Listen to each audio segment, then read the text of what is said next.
é uma temeridade querer comentar ou intervir mais diretamente, mas eu vou aproveitar a fala inicial, no caso aí de Ana Costa, em que deu continuidade a alguns pontos levantados pela manhã do papel do parlamento em relação às políticas de saúde. E o que eu queria problematizar um pouquinho para que a Ana dialogasse conosco é porque já há algum tempo a gente vinha aprendendo pelos teóricos da ciência política e tal, que no capitalismo monopolista de Estado, quer dizer, o executivo teria um papel tão fundamental que praticamente anulava o legislativo. Quem fica dando pareceres ad hoc para o CNPq já vinha observando há algum tempo o interesse pela questão do parlamento e algumas pesquisas, inclusive, já publicadas hoje, dissertações, teses sobre o parlamento brasileiro em saúde. Então, eu queria um pouco provocar a Ana, quer dizer, como é que essas incursões que vocês estão tendo nessa reflexão questionam quase como esta premissa de que nesse tipo de capitalismo mais avançado o executivo era superior tanto ao legislativo e qual é o papel que o legislativo joga dentro desse processo. Em primeiro lugar, eu quero agradecer o convite para participar dessa oficina de trabalho. Segundo, parabenizar a mesa e especialmente a iniciativa de criação do Observatório de Análise de Políticas de Saúde no Brasil, que eu acho que junto com o Centro de Documentação tem uma potencialidade. Eu já estou, enfim, aprovando a criação, não tem apoiando, né? Todos os apoios. Eu acho que tem uma potencialidade muito grande em termos da produção, né, e da socialização do conhecimento, né, nessa área de políticas de saúde, né?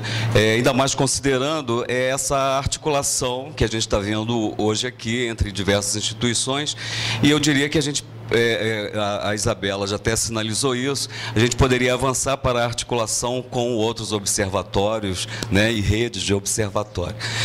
Nesse sentido, eu quero, em nome do Observatório dos Técnicos de Saúde lá da Escola Politécnica, colocar à disposição os estudos. Aí a gente pode discutir como é que vai se dar isso, as pesquisas, os estudos que a gente tem realizado para o Centro de Documentação aí que está sendo discutido. E também, Isabela, falar que a gente teve um projeto aprovado, e eu gostei de ouvir você comentar sobre isso, que vai, a partir do ano que vem, a gente vai começar a trabalhar nele, sobre o escopo das práticas profissionais, né? Na atenção básica, especificamente na saúde da família, né? Aí pegando tanto as práticas dos técnicos, né, dos trabalhadores técnicos, como dos trabalhadores de nível superior, né? É um projeto que vai começar em janeiro. Nós estamos discutindo, né, com a rede de escolas técnicas do SUS, inclusive, e a gente pode fazer essa articulação também com né, o Observatório de Políticas, com essa linha de pesquisa aí, tá bom? Um abraço. Primeiro, claro que a Ana Costa ela traz uma temática que certamente nos atrai a todos. Eu queria apenas perguntar a ela como é que andam as nossas relações com a Frente Parlamentar da Saúde. Um comentário a respeito que você passou de raspão por eles são os lobbies e alguns tipos de lobby que participam dos colegiados, não é? Participo dos colegiados, e participo dos colegiados de uma maneira estranha, não é? Quando eu era presidente da Abrasco, eu era membro do conselho. Por definição, geralmente o presidente da Abrasco, o membro do conselho, preside a comissão de Ciência e Tecnologia. Eu acho que ainda é assim. Um desses competiu comigo. Ele era representante de uma patologia. Na realidade, ele era um lobista da indústria farmacêutica ligado àquela patologia e, claro, ele não ganhou, mas ele teve votos, né? Portanto, só para Mas eu estou aproveitando isto por conta de um outro aspecto que nós certamente devemos contemplar. Eu não sei até que ponto já está contemplado em algum dos projetos, e me escapou. Isso que o Gernisson falou. E o Poder Executivo? Como é que a gente analisa os processos ao nível desta e dos instrumentos de percurso, da maneira de formular e tentar aprovar políticas no nível infracongressual, né? Estou me referindo a coisas que podem ser definidas por decreto, coisas dessa natureza. Na época em que eu coordenava na Fiocruz o projeto de inovação em saúde, eu participava por decorrência do Fórum de Competitividade da Cadeia Farmacêutica, onde se expressa, não no Ministério da Saúde, mas no MEDIC, todos os interesses de participantes de todas as naturezas, né? Claro que o IDEC está lá, mas além do IDEC está a indústria farmacêutica, atuando pesadamente. E nós conseguimos aprovar ali o Inovacina, que era a proposta que tinha saído de um projeto da Fiocruz, que era coordenado pelo Temporão e que eu herdei, porque o Temporão foi para o Ministério, eu acabei coordenando esse projeto. E ele era apresentado no Fórum de Competitividade da Cadeia Farmacêutica do MEDIC, né? Claro, com conhecimento do Ministério da Saúde. Apesar de nós termos vencido todas as etapas, chegamos a fazer a justificativa que os 3 ministros iam encaminhar ao presidente Lula, chegamos a proposta de como fazer a política brasileira de produção de vacinas humanas, estava pronto, chama-se Inovacina, tem até nome de fantasia. E ele foi para o CGE, enfim. O que eu quero dizer com isso? É que além do que nós estamos preocupados em ver o que acontece ao nível do poder legislativo, ao nível do poder executivo, há caminhos e descaminhos que eu acho que valeria a pena a gente, em algum momento, eu estou falando de uma coisa específica que é política de produção de vacinas, mas certamente isso acontece em outros terrenos. Foi super bacana mesmo, queria fazer 3 comentários rápidos. Primeiro, para a Ana, uma pergunta, assim, se há uma distinção, se vocês distinguem lobby e advocacy, né? De modo geral, tem uma distinção, né? O lobby é uma coisa mais negativa, a advocacy como uma coisa mais positiva, mas eu vi que vocês puseram ali lobismo, ativismo, então eu queria um pouco ver se vocês estão... O segundo, um pouco, assim, na linha atendendo a provocação do Carvalheiro, a frente parlamentar existe do ponto de vista formal, na prática não existe. Aliás, aquela ideia que a gente tinha de partido sanitário, de um grupo de parlamentares e que, independentemente do partido ao qual estivesse formalmente filiado, tinham a saúde como um projeto principal, acabou, né? Isso a gente não tem. A dinâmica eleitoral, no sentido estrito senso de ganhar voto, de obedecer, acabou com isso. Os interesses, aliás, espero que, né, elegemos alguns novos deputados, esperamos que esses retomem essa ideia de serem militantes da saúde, porque hoje o que a gente tem lá é militantes, cada um do seu projeto eleitoral, partidário, enfim. Então, a frente parlamentar se junta um monte de gente para pedir dinheiro para a saúde, mas isso é secundário a todos os outros determinantes dos seus interesses eleitorais, partidários específicos. O segundo comentário que eu queria fazer sobre, acho que, né, Isabela aí demonstra mais uma vez a competência que ela tem de articular um grupo super qualificado e diverso de pesquisas. E acho que isso é super interessante e necessário, porque eu queria fazer também uma provocação aí para o grupo, porque assim, talvez a área de gestão do trabalho e da educação tenha sido a das mais frágeis. Ainda que a gente tenha tido o problema do subfinanciamento crônico, existe uma resistência, existe um movimento em busca de mais recursos financeiros para a saúde. No entanto, nós não temos, o SUS deve, após 26 anos de criação da Constituição, uma política de gestão do trabalho e da educação. A NOB RH IDH, que chegou a se discutir durante algum tempo, não foi adiante, deu no máximo na criação da CEGEDS, mas efetivamente a gente não tem ainda, então, ou seja, é uma área que merece muito investimento, que precisa muito investimento, que é um dos nossos críticos, né, como a gente já definiu. E por fim, eu queria também fazer uma pergunta para a Lígia. Eu me lembro numa palestra do Patrick Pinel, aqui lá no ISC, e quando eu perguntei a ele essa questão assim das relações entre estrutura e ações, ele disse, mas não existe, o que existe são os indivíduos que tomam as ações. Aí eu fiquei, mas será que é isso a concepção do Bourdieu? A gente pode equivaler ao individualismo metodológico? Em última análise, tudo se explica pela identificação da trajetória dos agentes, cada um dos indivíduos, etc. Enfim, para um pouco alimentar estimular o debate. Eu acho que a gente está precisando de uma sacudida do nosso senso comum em relação, inclusive, a essa nossa nominação. Né? Nós temos nos nominado saúde coletiva e acho que hoje a saúde coletiva reúne um condomínio disciplinar muito diverso.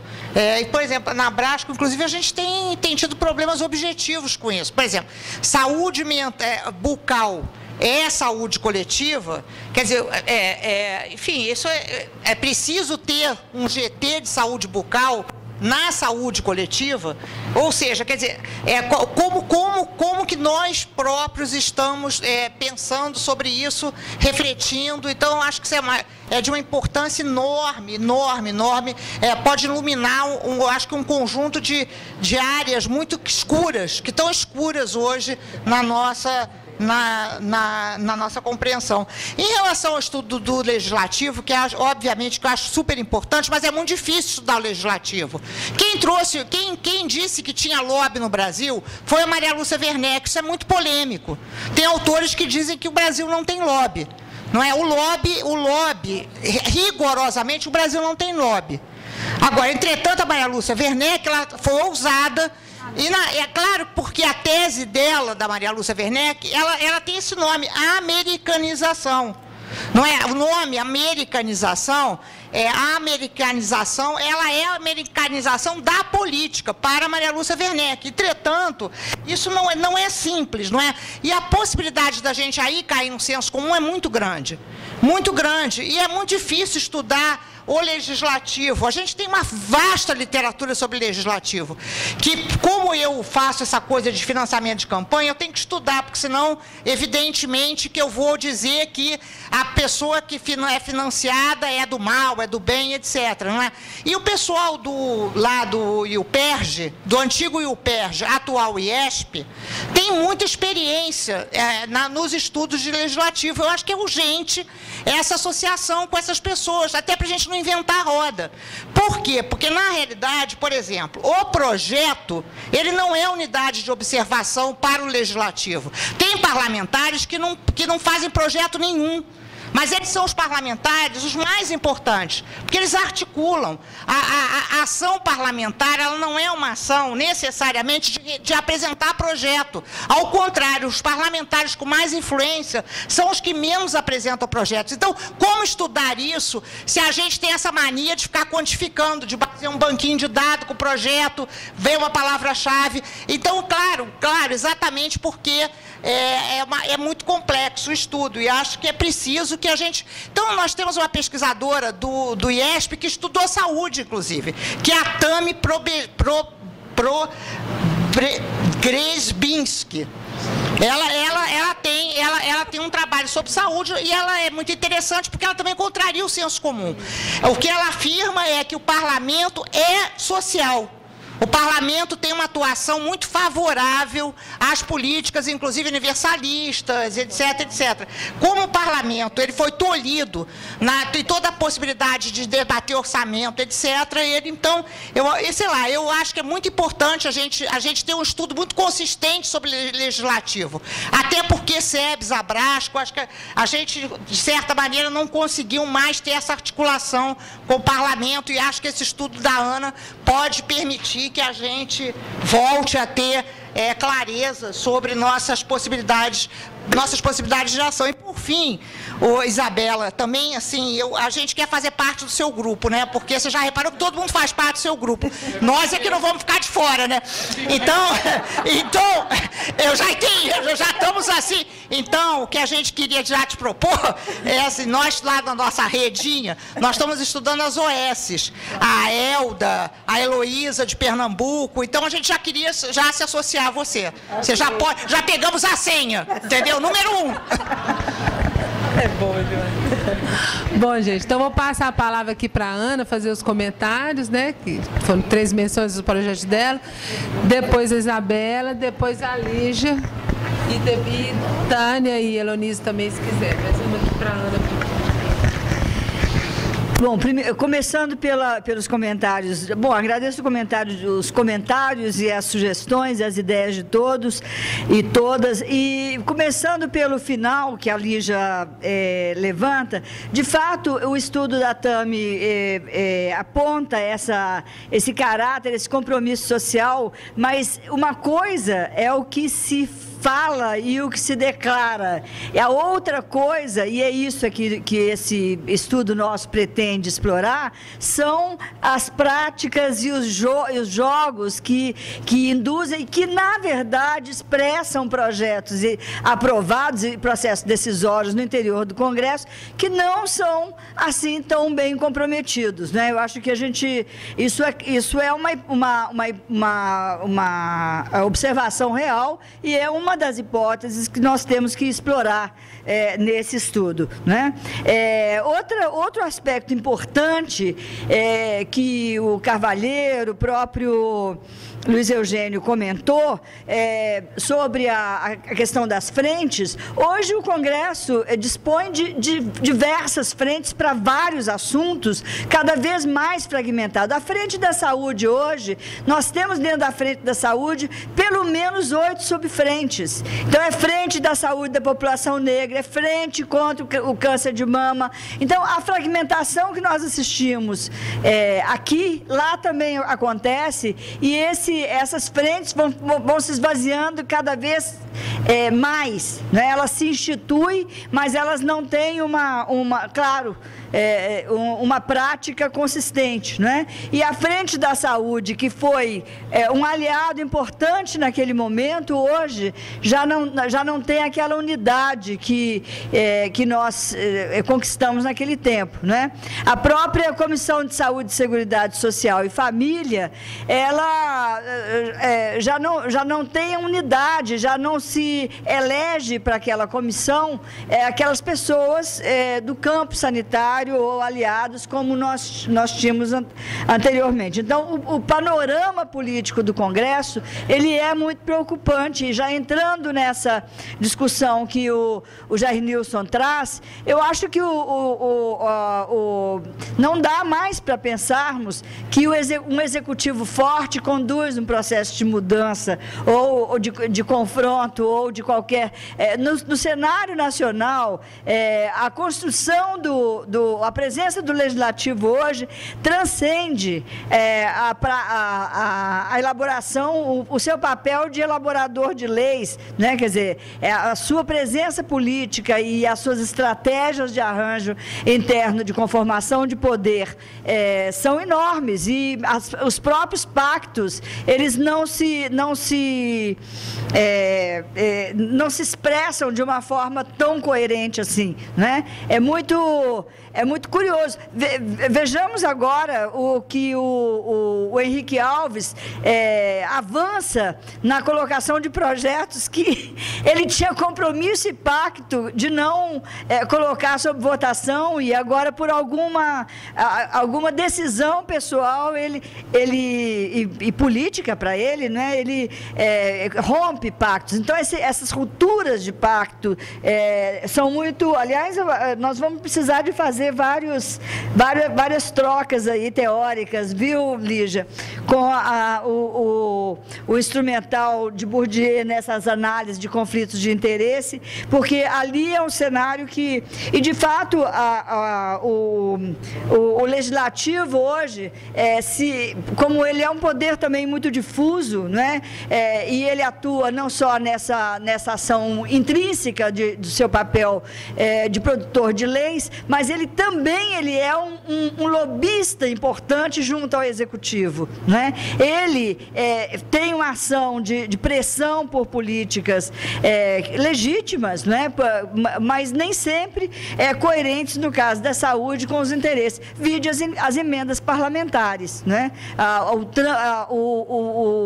Por onde elas são construídas e que nem sempre de acordo com os interesses próprios específicos do SUS. Então, realmente, nossa expectativa, eu acho que todos os projetos que dialogarem e que puderem nos contribuir com esse material que nós estamos levantando e compartilhar conosco, será fundamental. Advocacy Lobby tem uma linha teórica que advocacy e lobby são as mesmas coisas, né? O conceito básico é o mesmo. Há um atributo, digamos, mais pejorativo ao lobby, né? Que está mais associado com negócios relacionados a negócios, a lucros, a mercado, enfim. Agora, é muito curioso como no interior do Congresso você encontra sem nenhum pudor lobistas que se auto-intitulam lobistas. Já não tem mais essa desautorização moral de omitir a função dessas pessoas no interior do Congresso. Não são as pessoas dos movimentos sociais. As pessoas dos movimentos sociais importaram o conceito de advocacy e estão bastante mais à vontade nesse papel de advocacy. Ambos frequentam os escritórios, as salas, os cafés, saem para comer com os deputados, convidam. Então, ambos as práticas são assemelhadas, sendo que, naturalmente, que o movimento feminista come um pão de queijo com um cafezinho com o deputado. O outro leva para o Piantella e tal, pelo que é um restaurante típico do lobismo de Brasília, desde os velhos tempos da velha república, né? De Ulisses Guimarães e tudo. Então, assim, mas essa prática é uma prática muito presente, não é? E de fato, recentemente, como presidente do SEBS, eu fui chamada por uma empresa eu até fiquei muito feliz, porque pude conhecer fazer uma etnografia.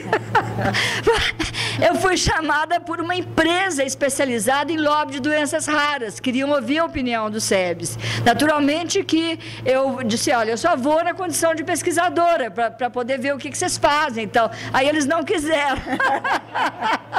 Mas eu pude saber endereço, página, site, tudo isso, né? Então, assim, e de lá também a gente também teve uma rede de outras informações. Mas, enfim, eu acho que isso... falei sobre tudo, né? Falei. Acho que sim. Tá bom. Vamos passar aqui para a Isabela, fazer os comentários. Bom, eu tenho pouca coisa a comentar, só dizer que serão muito bem-vindos os pesquisadores que queiram se agregar ao nosso grupo, ao nosso eixo temático, até porque eu já estou plenamente satisfeita com essa oficina, porque era isso que eu queria.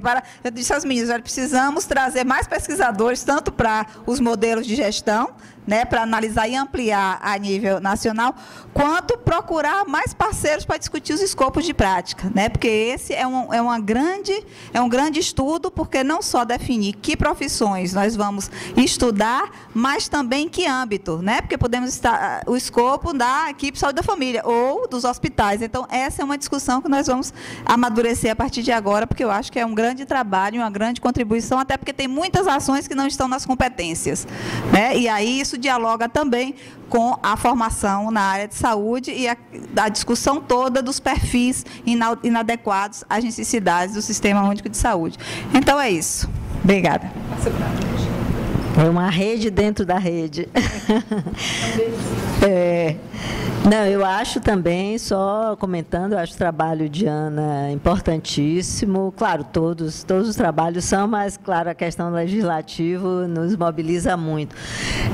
Do ponto de vista do referencial de Bourdieu, eu acho que tem uma coisa interessante, é que ele faz uma análise que o campo político se autonomizou. E os movimentos sociais, que aí, cadê André, que está trabalhando na tese dele de doutorado, que eu acho que tem que explicitar o que é que a gente está chamando de movimentos sociais, tem um componente, e Sandra trabalhou na tese dela, como um espaço militante que também é do campo político, né? Isso, o movimento feminista vai tomar cafezinho. Quer dizer, a gente, quando se chegasse lá, ia mais dura, né? Quem está fora da militância política teria uma... Quer dizer, então, é analisar o espaço político e sua autonomização frente aos outros espaços sociais, e como o campo econômico entra aí também, porque aí tem várias mediações. Quando você falou doenças raras, me bateu logo que interesses estão por trás, né? Bom, Eugênio, eu acho que essa é uma questão central na teoria das práticas de Bourdieu. Ele define as práticas, essa é uma questão que você colocou central, ele define as práticas sociais como um encontro de duas histórias. A história, entre outras coisas, a história coletiva, que fica incorporada nas estruturas. Então, para a gente entender a prática, digamos, dos agentes de saúde coletiva hoje, tem que entender a história da saúde coletiva que está incorporada nas estruturas, no Instituto de Saúde Coletiva, no departamento, na UERJ, e a história individual que fica incorporada no hábitos e nos corpos. Então, é o encontro dessas duas histórias. Ele também se refere, no principal livro sobre a teoria das práticas, que é o Senso Prático, no primeiro capítulo, da analogia entre as estruturas mentais e estruturas sociais. Perdão, na Nobreza do Estado, logo no começo, ele faz uma analogia entre as estruturas mentais e as estruturas sociais. Então, sobre o capital cultural, ele tem um artigo que ele analisa o capital cultural, que ele existe em 3 estados. O estado incorporado nas disposições, quando você tem um gosto musical, um gosto artístico, o incorporado nos corpos, nas suas disposições, na sua maneira de falar, e incorporado nas estruturas, nas coisas, nos quadros, na posse das obras de arte, nos títulos. Quer dizer, ele trabalha o tempo todo com a ideia de estrutura e práticas, né? Pelo menos pelo que eu tenho lido, né? Eu queria só fazer 2 pequenas observações, para não abusar demais. Compartilhar com vocês, nessa fase exploratória, para a gente sentir a força do lobismo no Congresso Nacional, e uma força que nos passa oculta, porque não sai nos jornais, né? Nessa fase exploratória, que nós conversamos com alguns parlamentares, de uma forma ainda exploratória, né? Um deles me dizia, vocês ficaram aqui até 1h da manhã esperando a votação da CPMF. Vocês foram embora, a gente colocou, houve uma manobra, colocamos a matéria em votação. Ao entrarmos nós estávamos no espaço lá do plenário, aqui nesse lugar tinha filas de um lado e de outro, do sistema financeiro, dos lobistas de banco, do capital. Todos os parlamentares que entravam para votar, porque foi um chamado de urgente, tinham alguém para conversar com eles. 15 minutos depois, a CPMF tinha caído. Então, esse fato, isso mostra, né, como a força de pressão pessoal corpo a corpo, como isso é forte no processo decisório no Congresso Nacional. Quer dizer, isso foi um relato, né, nessa exploração, mas aí mais do que a pressão do lobby, mas a forma como também se arma uma situação de votação, né, na calada da noite, para que também não haja um outro aspecto, nenhuma surpresa. Agora, por outro lado, né, numa pressão positiva, o Congresso votou o piso básico para o agente comunitário, né? Quer dizer, pressionado pelo próprio grupo corporativo, né? As consequências imediatas desse piso Brasil afora já começam a aparecer. Eu acho que deveria ter uma atenção de quem está trabalhando com recursos humanos, né? Que uma saída, uma perda do trabalho por parte dos ACS, que hoje cujas vagas hoje são disputadas por enfermeiras e por profissionais de nível superior que não tem salário que atinge aquele piso. Então, também tem contradições, né? E isso tem uma relação direta com o SUS. Mas eu não queria, com o avanço e a consolidação do SUS, terminar ainda sem enaltecer, sem valorizar, eu também gosto dos franceses, mas eu gosto de Lacan, e gosto das palavras, e gosto do sentido das palavras. Eu fiquei emocionadíssima com o nome desse observatório. Vocês repararam que o nosso projeto é um projeto de análise de política, e o observatório é um observatório de análise política. Isso tem uma diferença e traz e retoma um compromisso desse nosso observatório, né, com o sentido do próprio campo da saúde coletiva, não é? Como ator político de transformação social. Eu queria registrar isso. Eu suponho que o ISC marca um lugar de compromisso com essa escolha desse nome desse observatório e me representa. A professora Ana Costa, tem um estudo que eu acho que vai te interessar muito, e eu, de forma subversiva, eu já mostrei aqui para a professora Lígia Bahia, antes da minha fala, que é um estudo desenvolvido pelo Martin Gillens e pelo Benjamin Page na Universidade de Princeton. E esse estudo eu acho que vai interessar muito a vocês sobre essa questão do lobby, porque eles tentam demonstrar, né, nesse estudo, que a democracia americana, na verdade, é um estudo sobre a democracia americana, ela está completamente controlada pelos lobbies do setor financeiro. Eles fizeram um acompanhamento de 24 anos de políticas lá nos Estados Unidos, e eu acho que seria um estudo, se você for pensar em termos comparativos, né, já que você está estudando aqui no Brasil, pensar esse estudo e os resultados dele, acho que seria muito interessante. Os resultados dele são aterrorizadores, são, assim, assustadores, mas é claro que para se sensibilizar e até para tentar mudar, é preciso reconhecer a realidade como ela é, né? Como ela está se apresentando. Eu acho que fica uma indicação, não sei se você conhece, talvez você até conheça, mas eu ficaria até muito interessado se for ter essa perspectiva comparativa entre os estudos. Bom, é uma inquietação, para a Isabela, não é? Trabalhando a partir do que Luiz Eugênio coloca, né, a questão dessa necessidade e da importância do trabalho, né, da análise da política de gestão de trabalho em saúde. Eu pensei que pelo tamanho do seu trabalho, né, como é que vê a questão da incorporação da questão da carreira do SUS?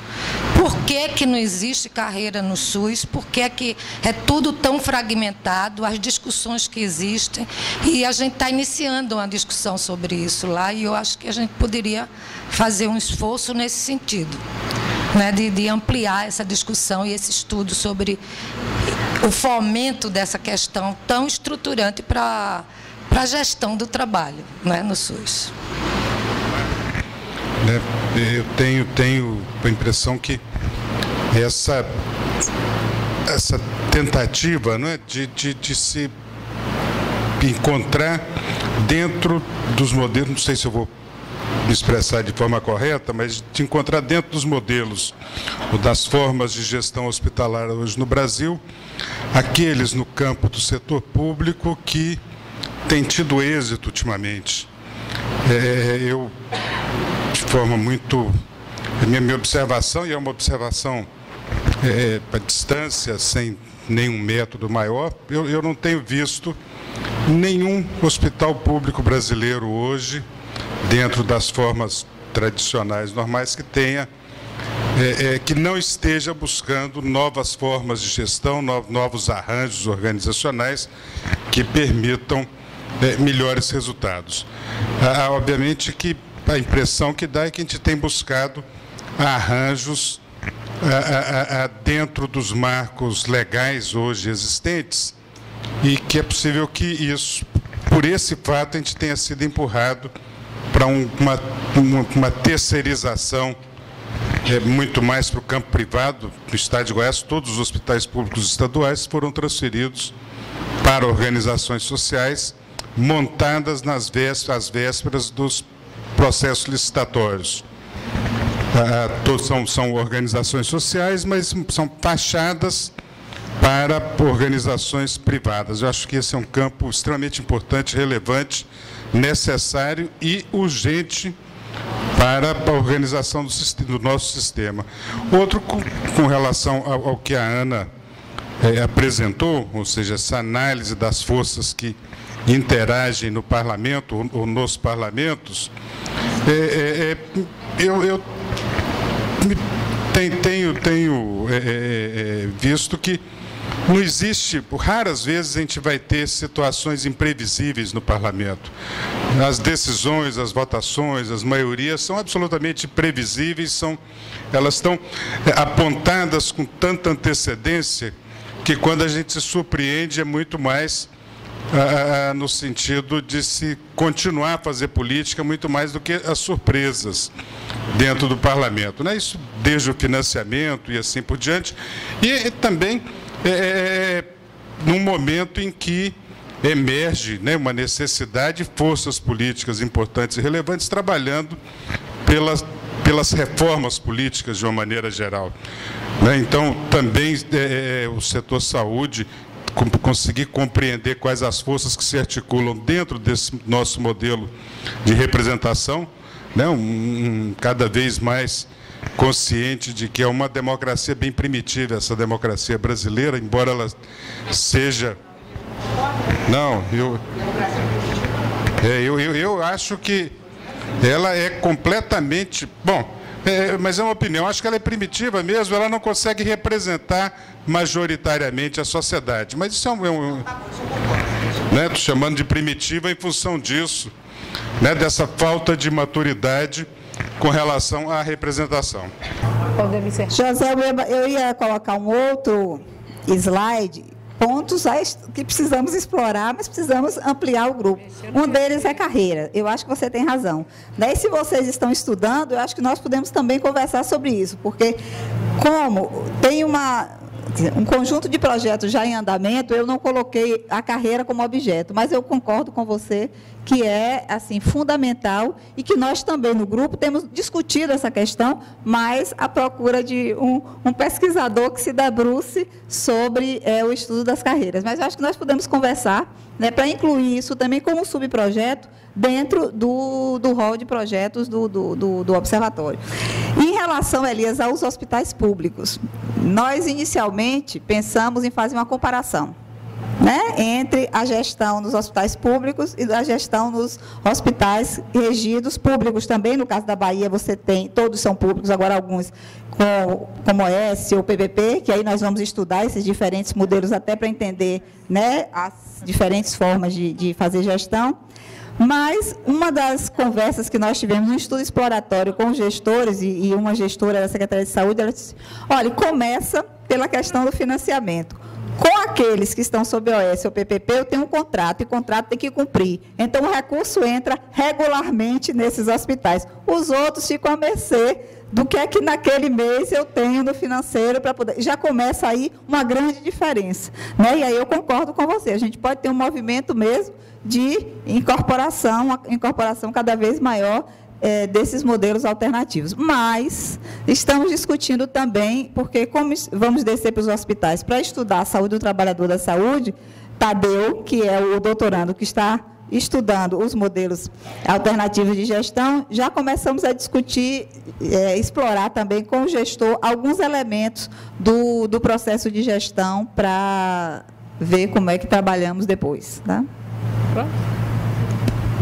Bom, gente, tranquilo? Então, agradecer aqui a todos, a participação de todos na mesa, apresentação dos projetos, tão instigantes e desafiadores, agradecer também a participação, né, de todo o grupo.